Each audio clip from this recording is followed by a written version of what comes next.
Under the leadership of the charismatic Eugene V. Debs, the American Railroad Union was rising to prominence throughout the rail yards of American cities.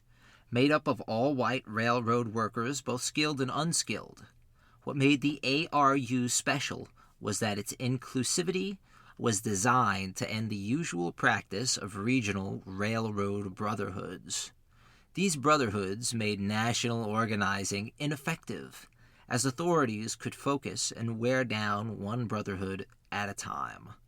Conversely, the authorities could turn the unions on one another and exploit their regional prejudices. Debs set out to change all of this.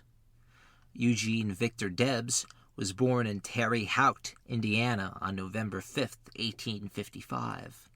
His father was a grocer, while his mother was an immigrant who had recently relocated from France's Alsace region.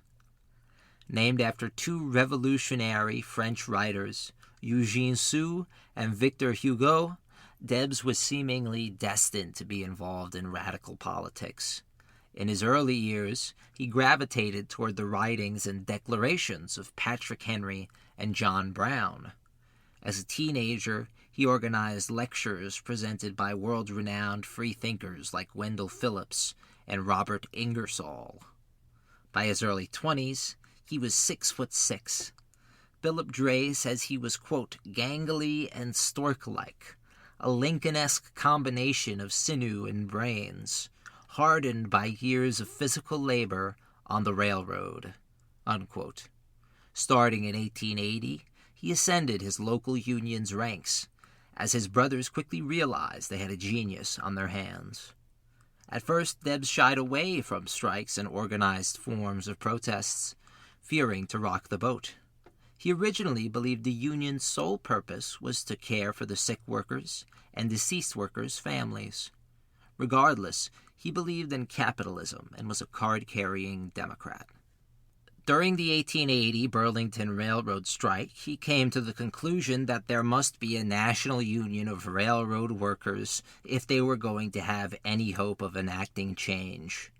As if to drive this point home, 1892 saw striking switchmen in Buffalo fail due to infighting within railroad brotherhoods.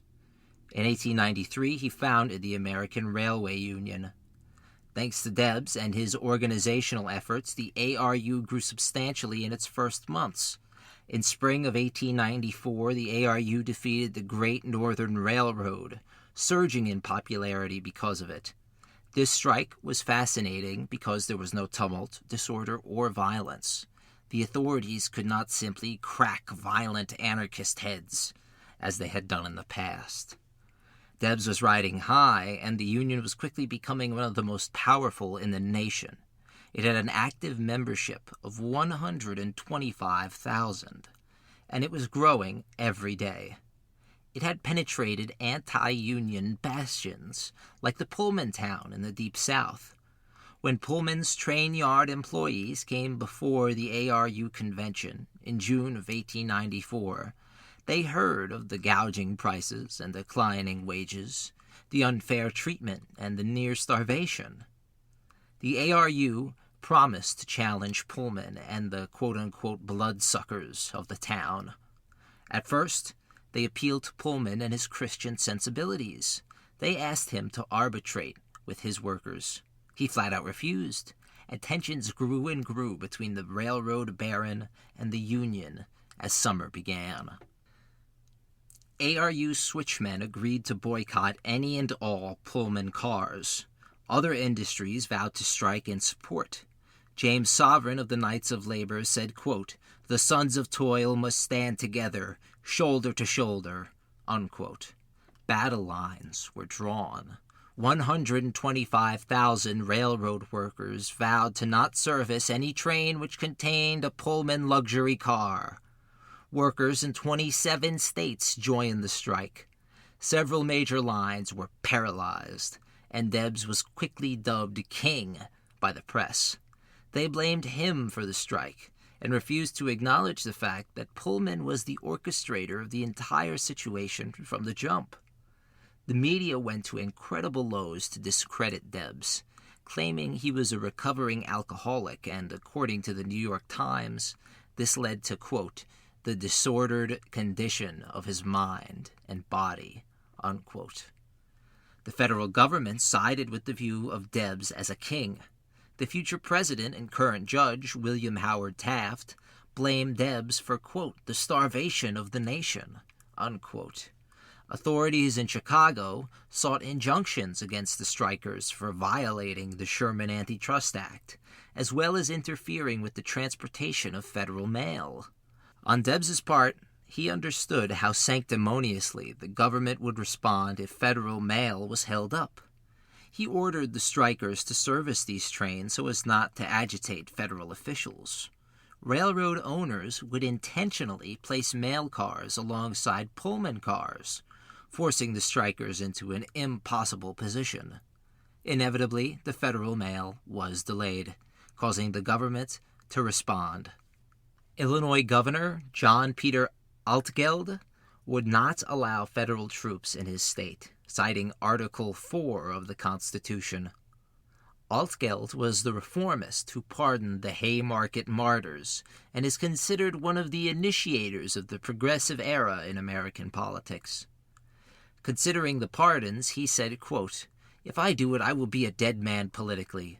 But by God, if I decide that these men are innocent, I will pardon them if I never hold office for another day, unquote. Altgeld was something as rare as a four-leaf clover. He was an honest politician. Newspapers railed against the reformist governor and considered him to be on the side of dictator Debs. Altgeld was not bothered by the criticism. He said, quote, let them pitch in and give me the devil if they want to. They could not cut through my hide in 3 weeks with an axe, unquote. Grover Cleveland, quote, the big, strong man whom the people have placed in the White House, unquote, was no such reformer, and he detested that the country was shut down because of a handful of disgruntled workers. On July 4th, federal troops began to arrive, and the constantly volatile population of Chicago roused to meet the invaders in their city. Violence began to erupt once more on the streets between workers and soldiers. Trains were capsized and tracks ripped apart. In response, 2,000, quote, special deputies, unquote, of the U.S. Marshals were sent in as reinforcements. Throughout the 4th, 5th, and 6th, the streets of Chicago were a war zone. Across the country, similar scenes were emulated. 24 national union heads were called together to meet at the Briggs House Hotel in Chicago. They were there to discuss the possibility of starting a general nationwide strike in response to the federal troops arriving. Samuel Gompers opposed the called-for strike. He believed the power of private industry and the government combined was simply too much for the workers of America to overcome, saying that the press, quote, so maliciously misrepresented matters that in the public mind the working classes are now arrayed in open hostility to federal authority. This position we do not wish to be placed in, unquote. There would be no general strike. The workers of the ARU would have to accept the business-as-usual state of affairs. On July 10th, the strike was officially dead, and Debs had been arrested for violating the Sherman Antitrust Act. It would not be the last time he served time for his beliefs. He attempted to alleviate his parents' fears, writing to them, quote, I would rather 1,000 times be a man in prison than a free poltroon. Thousands of the world's best and noblest have occupied prison cells. After all, I shall go into history right. Unquote. Federal troops and private business had banded together in a way like never before to crush the burgeoning labor rights movement across the nation. Time and again, the federal government chose profits over people, as it continues to do today. They resorted to extra-legal maneuverings and threw away the Constitution to deal with labor agitators. George Pullman considered the strike a defining moment for America. It was, but not in the way Pullman meant. For moderate leaders like Gompers, It showed that the time needed to be right to strike and to push for workers' rights. For Eugene Debs, his time in prison convinced him that the capitalist system could not be reformed, and instead it needed to be replaced with a socialist democracy. For Debs, it was either socialism or, quote, wage slavery, unquote. There was no in-between anymore.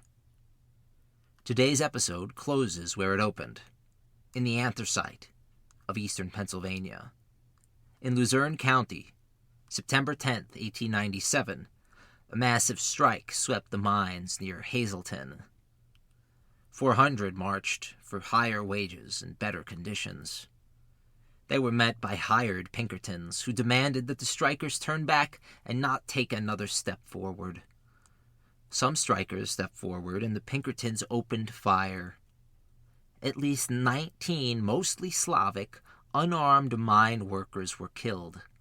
Almost all of them were shot in the back. Their crime? Stepping forward to protest. The Pullman strike did fail, but it started a modern labor movement which would not simply be snuffed out. In total, upwards of 70 people died across the country during the federal troops' intervention.